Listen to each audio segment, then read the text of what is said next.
everybody. This is the Let's Talk podcast, hosted by Ira Warren, a facilitator and coach with Vistage Worldwide. In each episode, Ira shares with you over 40 years of successful business leadership and his driving passion to enhance the lives of CEOs throughout Long Island using the Vistage Peer Advisory model. Here's this week's show.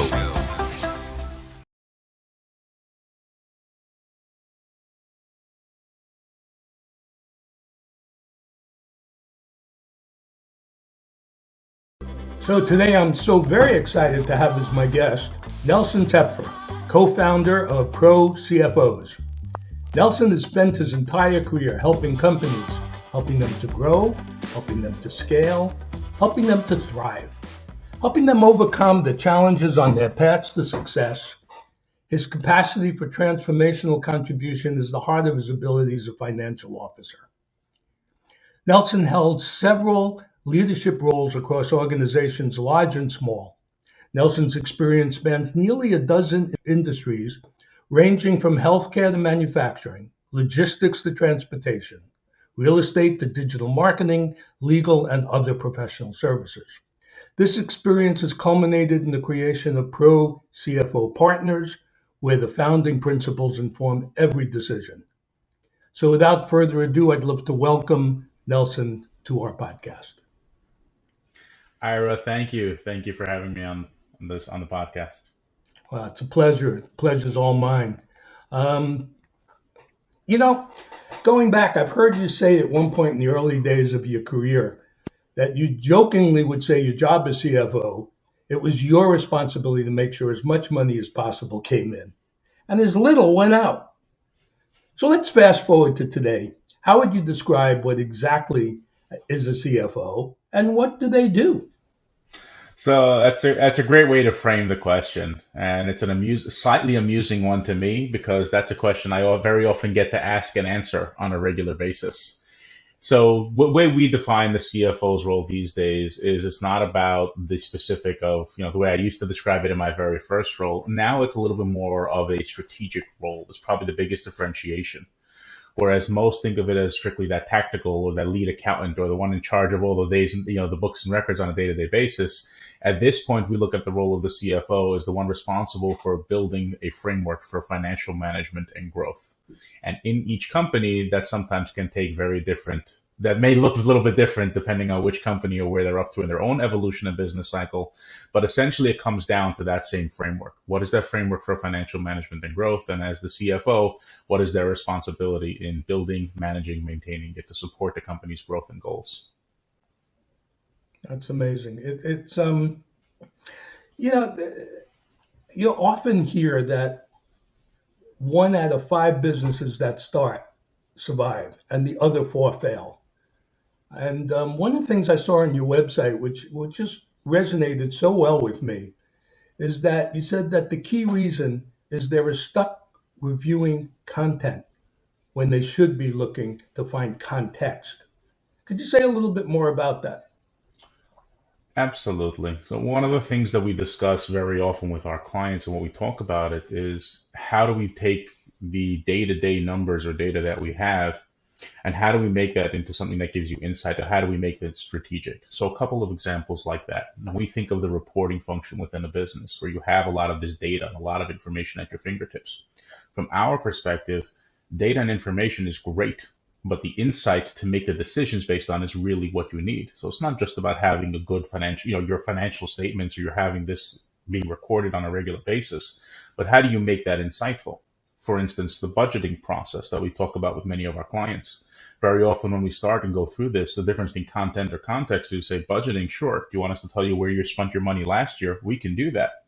Where should you spend your money next year becomes, well, where you're trying to take the company as a whole. And that becomes more contextual as to what resource allocation looks like and where you should be spending your money versus here, this is where you spent your money.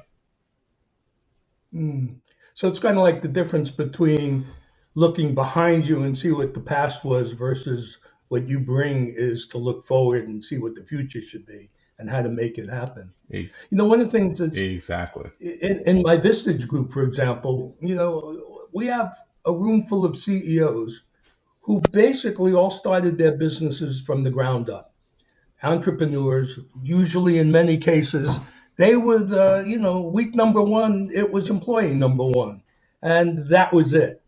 Um, at what point, they grow a little bit and they realize they can't run the business and do the sales and do the bookkeeping. So usually, they get a bookkeeper, and then may have an accountant. At what point would you recommend that they begin to look at having a CFO on board and having that dynamic add to the company? How do they make that decision? When is the time? So I know I just it's fired a lot of never a questions. simple. No, that's it all comes down to the same answer. So I appreciate that because it's never a simple, oh, you hit this number, now you need a CFO. Our clients, for instance, range in size from as small as funded startups pre-revenue to up to as large as a few hundred million in revenue. And the triggers that we get brought in on very often all circle around the same areas, and that becomes there's a couple of concepts that come into play. The what got you here won't get you there kind of concept. There's everything that they've done that made them successful up until now is they're struggling to allow for those pieces to be the success factors as they move forward. Whereas from our perspective, everyone having been a CFO on the team, we've been there. We've scaled companies before. We've built this out before. So we're able to come in and help companies overcome those challenges when they hit that wall for, okay, got it. Now, how do we rebuild this to help you get to that next level? But perhaps more generically or more generally is probably a better way to think about it. It's when they no longer have the insight they need to make the decisions that they're looking to. I remember the best way I can think of to describe it was a prospect who tells me, Nelson, this company is too big for me to run on gut instinct alone. Now, mind you, this is a very successful CEO of a large company, so it's not like he was really running it on gut instinct, but he felt he did not have that insight to make the decisions he needed to. He was looking at a bunch of strategic initiatives and he didn't have that thought partner, that financial strategist, that leader by his side to help him think about these in a way that will help him achieve what he was trying to in the company. So it's having the foresight to So recognize it. One of the things I've noticed, mostly when I get a new member in the group, and one of the things I find is that at the very beginning of their, Vistage process, they're a little reluctant to totally open the kimono and open their books. And that's in a group that's considered very safe and it's all, nobody knows anybody, the whole idea of confidentiality. Here they're bringing in someone who they, let's face it, they don't really know you. And you want them, to hang out all their underwear and everything else. You run into that? So strangely enough, usually not. Very often it's almost like a relief for many of these companies to actually be able to, there's that trust automatically where it's like, oh, our challenges are not unique to us. This is normal for businesses to be going through. And they're very often happy and thrilled in many cases to be able to share this with us and what this looks like. That is actually one of the powers I've liked. You mentioned that's a challenge for new members in your group, but you also know that's a challenge that's very quickly overcome because that peer advisory group in the Vistage community gives you that safety to be able to share the challenges in a way that you don't really have anywhere else. And very often for many of our clients, we provide that same safety net on this finance and accounting side. It's not like they have anybody else they can share these challenges with. There's no one else in their organization that they can go through this. So very often when we get called in, they already recognize they have a problem around this area and they're very happy to start showing us, no, this is what's going on. Is this something you can help with? Or this is what's going on. What do you think about this? That's exactly what they're looking for when they start with us. So we usually don't see that as a specific issue, but that does speak to the power of that peer-to-peer advisory group within the Vistage community, that they do feel safe. Yes, at first glance, they always like, oh, I don't know, but very quickly they're sharing everything because that's a safe enough room for them to really be able to do that. I guess in both cases, the realization comes quickly if it's a safe space. So you get to the point, they realize that, they recognize what could be possible, and they realize bringing a CFO on board might be the answer to the problems they're facing. How does a new company, a young company, a small company go about figuring out how do you find a CFO? What's the process? So From our perspective, and this is something which has been a relatively recent trend, most companies don't really need a full-time CFO. And we feel somewhat qualified in making that statement, as both myself and every member of my team have been an actual CFO before. Because the challenge many companies go through as they're growing is not knowing the different pieces that they need. They know this is an area that they don't know or understand or they could use help in, and they'll just hear titles thrown out of them. Oh, you need a controller. Oh, you need a CFO. Oh, you need the accounting manager. You need a director of finance. They don't know what this actually means from a practical level, or what they should be paying this person, or the impact that this has on their company if they get the right person in. So it starts with just recognizing, okay, you don't necessarily need to go out and pay this. A full-time experienced CFO is a very expensive proposition for many younger growing companies. So it's recognizing they don't necessarily need this. It's recognizing what is it that they actually do need. What is the impact they need this role to have on them? And that's where they should start thinking about, okay, if this is the impact I'm looking for on my company, what is the best solution? Not always hide behind the title. I find many companies do that, frankly, because they don't necessarily know better. And that's not a blame aspect. There's not like this is something that gets taught anywhere. And I say this coming from having what many would consider is a great education in theory to learn how to run a business. And I didn't learn any of that in school. No one teaches this kind of stuff. So business owners who are on this entrepreneurial journey, they don't have like this guidebook that says, okay, great, now I've reached this point, now I should go do this. Now I reached this point, now I should go do this. So it comes from being able to speak to a group with our fellow CEOs to be able to have this conversation like a Vistage community to say, this is the challenges I'm facing, what are some of the solutions? Or, obviously selfishly speaking, it's give us a call. We can help out. Okay, right now we're going to take a short break, and we'll come back in a few moments and hear more about Nelson and ProCFOs. Vistage is where leaders learn and grow. We help CEOs and business owners grow their business through executive coaching and peer advisory groups. Ready to succeed at a whole new level? Learn more at irawarren.com. So the thing that fascinates me, and I think I'm seeing more and more as I look around, is the concept of a fractional service. And among other things, ProCFO is a fractional CFO partner. Could you say more about the whole concept of having a part-time person? And I know I've heard you say before that, you're part-time CFOs with full-time commitment. How's that work? So when we start with our clients, or when we start our conversations with them, I'll speak about us in particular and then broaden that out to some of the other fractional offerings we've seen that have been absolutely very helpful for many companies. So for us, when we start our conversation with clients, we look at it as, okay, what is it that they're going to need? Where is our value in working with them? Because we jokingly refer, we talk about this with our clients is you want us working, frankly, you should be paying for us where we add the most value. You don't need us, you don't need this all level of offering on a 40, 50, 60 hour a week basis. So for some of our clients, that can be 2 or 3 days a month. For some of our clients, that can be 1 day a week. For some of our clients, that can be even more than that.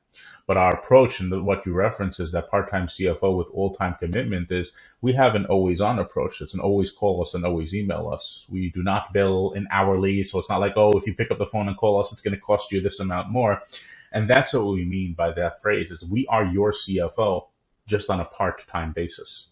And the impact we're looking to have is where we add the most value and being able to advise you on the different areas and how do you build this finance and accounting function so it is systematic, sustainable, and scalable and built to support the growth and goals of the company. So broadening that out to other fractional offerings. I'm sorry, please go. No, you go ahead, please. Continue. Broadening that out to other fractional offerings, it becomes truly understanding what you need from this kind of offering, whether it's a fractional CMO, we've seen another good one, or a fractional CTO, CIO on the technical side as companies grow, fractional sales, those kind of things, those leaders as well. It all comes down to that same thing. It's understanding what is the impact you're looking for this role to have, and you can then determine what is the best solution to get it. And there's a difference between a fractional executive and just a consultant, which is where many people refer to this, is because that fractional executive is very often the one who's actually delivering the solution, not just telling you everything you're doing wrong. because that's not particularly helpful to companies. They already know the problems they have. That's why they're talking to us. That's why they're talking to fractional executives. They don't need some consultant to come in and say, oh, you're doing all of this wrong. It's like, yeah, we know we're doing all this wrong. How are we going to fix it? So that fractional executive is the one whose responsibility is to come in and actually deliver the solution as well. Of course, we need to assess and identify the problem correctly to make sure our solution is the right fit, but it becomes more of we are the ones who are actually helping them execute on it. And that's where the fractional executive, that fractional offering like this begins to make a lot more sense for many companies, because there is no actual long-term contract or commitment very often. It's if they're helping to solve the solution on an ongoing basis, then great, they want to still keep working with us. If we're not helping on an ongoing basis, we shouldn't be working together. And therefore, it's not like, they have benefits and vacation and whole payroll and all the fun stuff like that. It's, are they helping here? Yes. If not, no. One of the things I guess I wonder about is, so we all have a notion of, or at least I have a notion of part-time is not engaged and committed. How do you manage to have a fractional CFO, which is a key position in most companies, and yet have them be invested in the brand, the story, the company, and bring the passion that the whole organization one needs to see, as well as making it effective? And could you say a little bit about that? Sure. So I can give a couple of, of course. So I give a couple of examples. For instance, companies that have a regular weekly leadership team meeting, we make sure we're a part of that meeting. Whatever level of engagement that we set, we are a part of that meeting because we need to lead that function, but also we need to be involved in the leadership and the strategy of the company as a whole. So we really get involved in doing this. For instance, we have the rest of the finance and accounting stuff. They report into us. The fact that we're not there on a 50, 60-hour week basis, it doesn't mean there's no communication that happens outside of, the actual day we may be in their office or 2 days we may be in their office. There's a lot of communication that goes on around that. We're very often there to mentor and train the finance and accounting stuff that staff that's there in place, because we want to build this function so it exists within the company, not just within our minds. So from our perspective, we'll train and mentor a controller, we'll direct the bookkeeping staff, we'll go through some of these kind of things.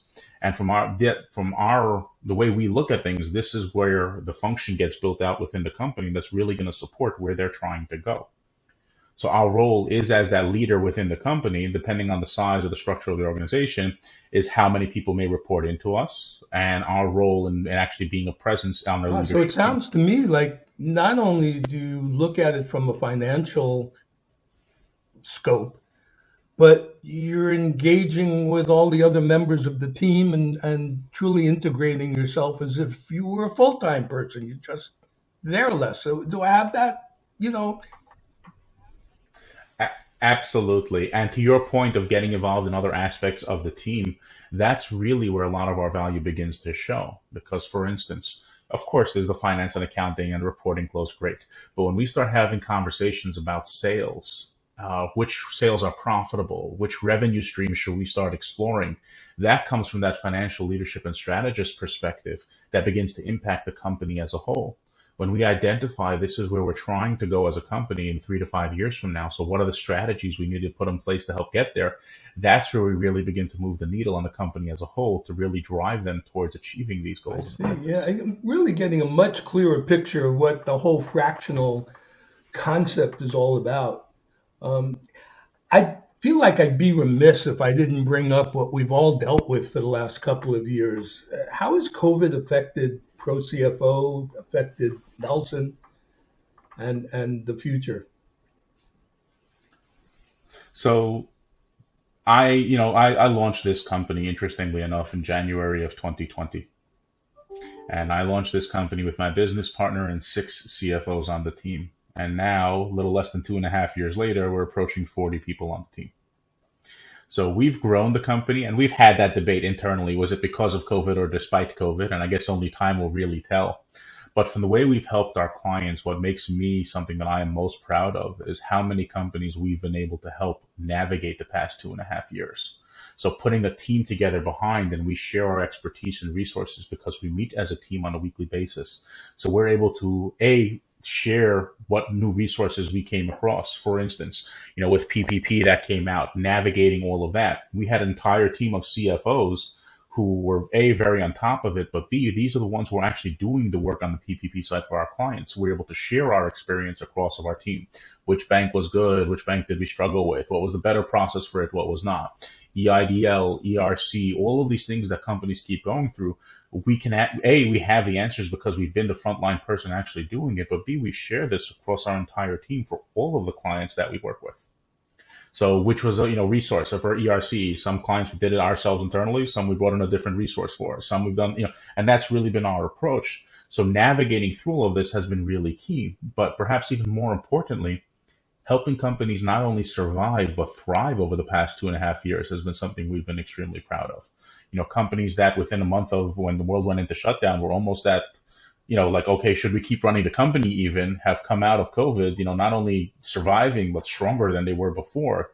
And of course, we'd like to take credit for everything. And obviously, it's not necessarily everything that we did, perhaps, but sometimes it is some of those mindset shifts of recognizing, as a company, what is their real value proposition to their marketplace. We had this conversation with one company where their main line of business was almost shut down and when they were like really considering should they keep operating.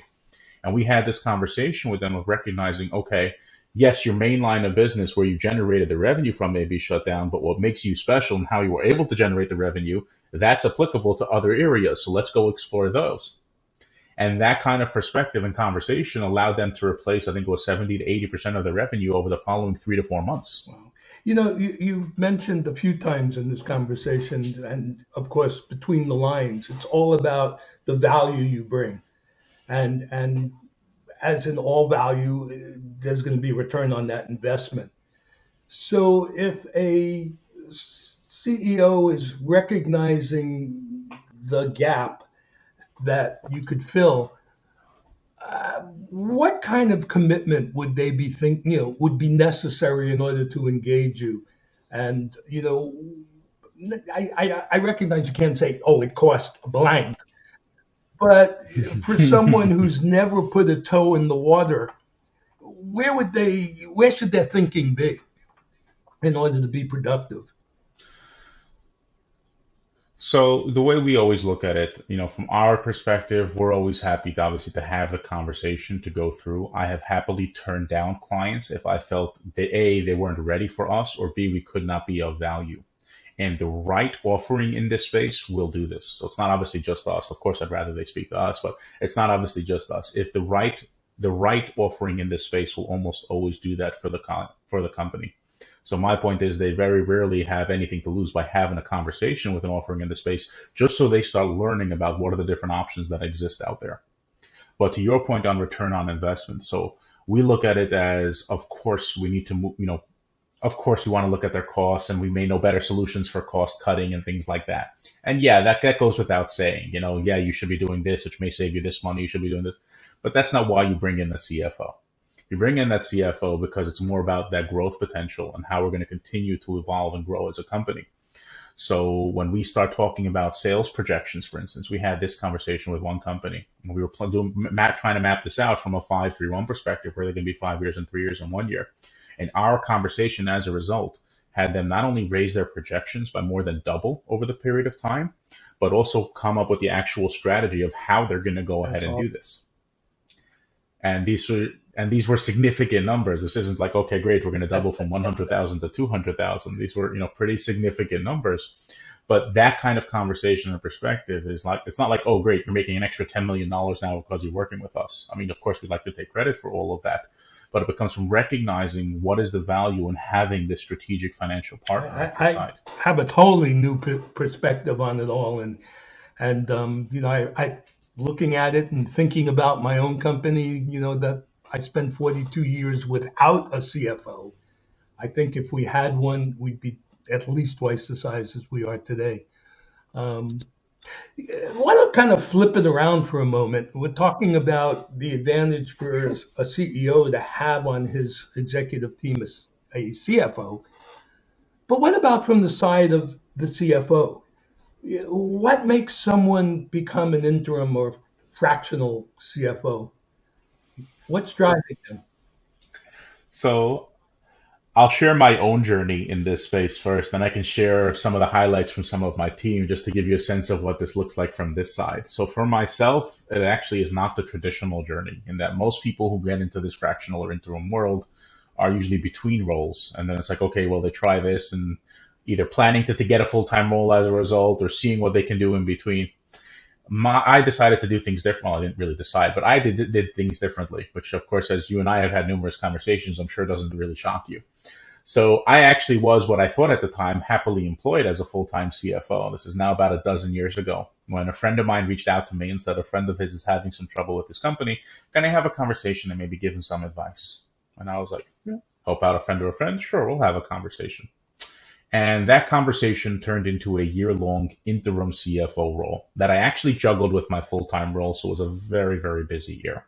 But what I found by doing this, and I use this word so carefully, it was so much more fun working like this. I learned a new company, new business, new industry, and the things which was day-to-day in my previous role was like magic to a company like this because of the impact I was able to have. And I said, this is incredible. This is so much more engaging for me. I feel I'm having this impact and this drive. And as a result, I went back to my full-time role, converted it into a part-time one, and then started taking on more clients on my own. I did this on my own over the next 7.5 years across probably about a dozen different industries. I truly enjoyed this. But when you do this on your own, there are some challenges structurally, which we can dive into if you're really curious, or anyone can reach out if they're curious. But as a result, I was looking at ways to build this bigger and better, which eventually led to me forming this company. Now, that's my own story. Now, on my team, we have several different types of CFOs who are choosing to work this way. Some have done this like myself. Some have done this on their own, and they're looking for this team because it allows them to do this bigger and better. If they do this as a team, if they have the brand, if they have the tools that we've developed to help them be more successful, to help out their clients more. So we've done this as, to help on that side.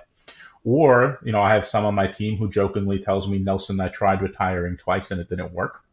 So these are brilliant CFOs, senior executives who've had incredible careers who also have that same desire to be able to contribute and have this impact on these companies.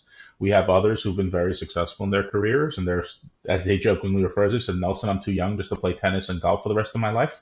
So he wants to still be doing something. We have others who are looking just to have more control over their own calendar. They came from Wall Street or other large corporate entities, and they said, well, just tired of doing the 12-hour days, 6 days a week. They didn't want to do that anymore. I've known you for I don't know how many years now, and I just want to say what a pleasure it's been to have you on the show, and it opened up my eyes to a whole different way of looking at the whole fractional CFO concept, as well as who you are and who ProCFO is. And just thank you for sharing, with everyone, what's really a new business operation for very many smaller entrepreneurs, and just showing how it's really affordable. And I think there's, I know for myself, and if I go back 20 years, it was like, well, I can't afford that. And I guess 20 years ago, I don't know if there was a fractional concept at that time. But how do we find out more about you and more about ProCFO? Sure. Our website is ProCFOpartners.com. We have a lot of content on our website, tools, podcast videos that explain around different areas within the organization or the finance and accounting function, which are free on our website for everyone who wants to go check that out. There's also a way to contact us over there on the website. Again, that's ProCFOpartners.com. Feel free to check it out. We're always happy to have a conversation and explore this further. Well, thank you so much for joining us today. And it's just a pleasure to see you in a different light. Thank you, Ira. And to recognize the incredible value that you bring. And people have got to be so fortunate to work with you and ProCFO. So once again, thank you, Ira. Enjoyed the conversation. Thank you for having me on the show. Thanks for listening to Let's Talk Podcast with your host, Ira Warren. I hope you enjoyed the discussion. If you're interested in joining more than 23,000 members across the globe that count on their Vistage Peer Advisory Group to help them make better decisions, be better leaders, and get better results, then let's talk. As always, you can head over to irawarren.com to sign up to our email list. Get more information on joining my Vistage Peer Advisory Group, as well as check out all the links and resources in the show notes. That's all for this episode, folks. See you next time.